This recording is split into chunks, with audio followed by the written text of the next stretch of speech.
വാഹനത്തിന് സൈഡ് നൽകുന്നതുമായി ബന്ധപ്പെട്ടുണ്ടാകുന്ന തർക്കങ്ങളൊക്കെ നമ്മുടെ നാട്ടിൽ പതിവാണ്. എന്നാൽ അത്തരമൊരു തർക്കത്തിന്റെ പേരിൽ 1 കിലോമീറ്ററോളം ദൂരം ഒരു ചെറുപ്പക്കാരനെ കാറിൽ വലിച്ചടച്ച് കൊലപ്പെടുത്താനൊക്കെ എങ്ങനെയാണ് മനസ്സ് വരിക?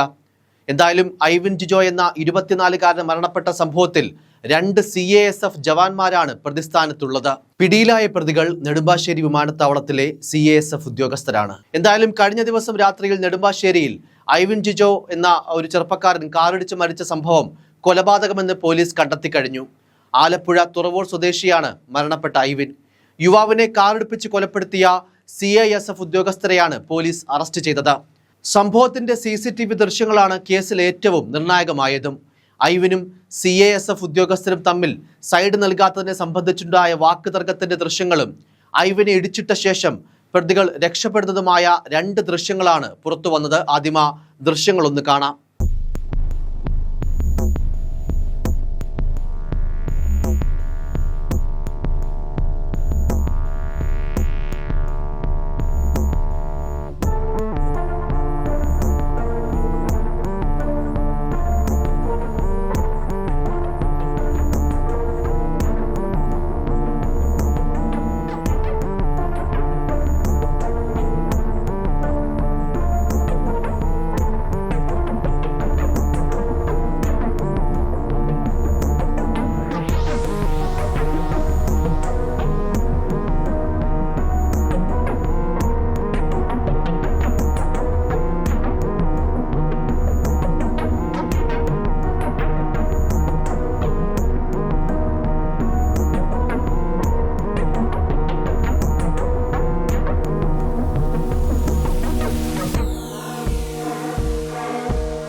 കാറിലുണ്ടായിരുന്ന CASF SI Vinayakumar Das, constable Mohan എന്നിവരുടെ പേരിലാണ് കൊലക്കുറ്റത്തിന് കേസെടുത്തത്.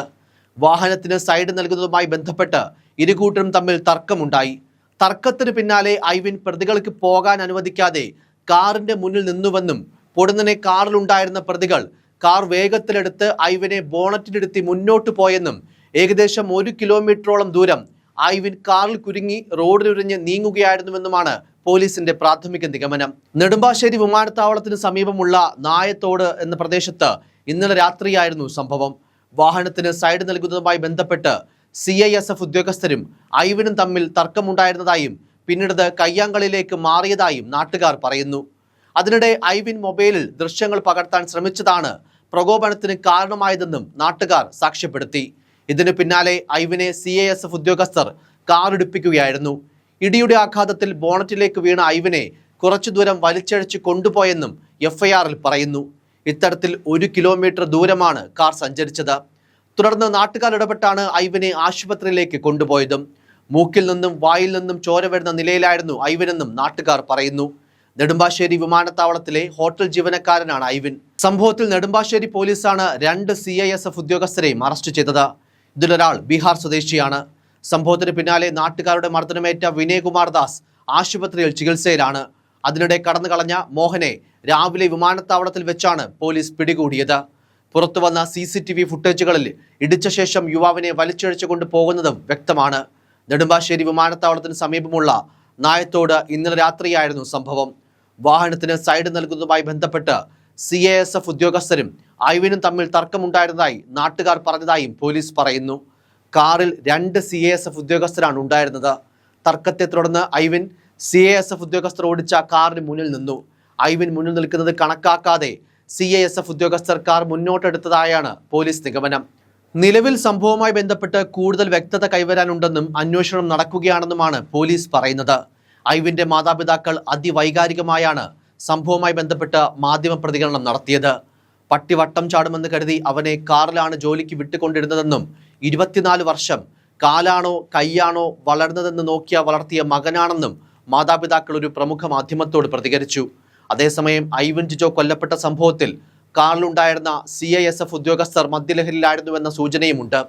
വഴി നൽകുന്നതുമായി ബന്ധപ്പെട്ട തർക്കത്തെ തുടർന്ന് ഇവർ ഐവനെ മനഃപൂർവ്വം കാറിടിച്ച് കൊലപ്പെടുത്തുകയായിരുന്നുവെന്നാണ് പോലീസിന്റെ നിഗമനം. വിമാനങ്ങളിലേക്ക് ഭക്ഷണം വിതരണം ചെയ്യുന്ന സ്ഥാപനത്തിലാണ് ഐവിൻ ജോലി ചെയ്തിരുന്നത്.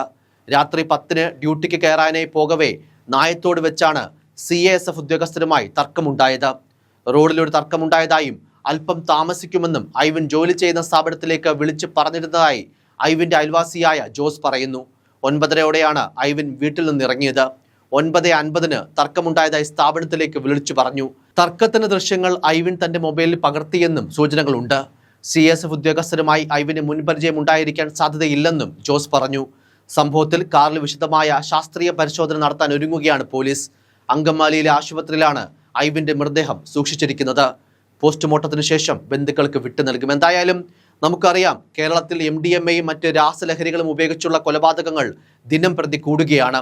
ഇങ്ങനെയൊക്കെ നിസ്സാരമായ കാരണങ്ങൾ കൊണ്ട് ഒരു ചെറുപ്പക്കാരനെ കൊല്ലുവാൻ മനസ്സ് വന്ന ആ CISF ഉദ്യോഗസ്ഥരും ലഹരിയുടെ പിടിയിലായിരുന്നു തുടങ്ങിയ കാര്യങ്ങളൊക്കെ ഇനി അന്വേഷണത്തിലൂടെ തെളിയേണ്ടതുണ്ട്.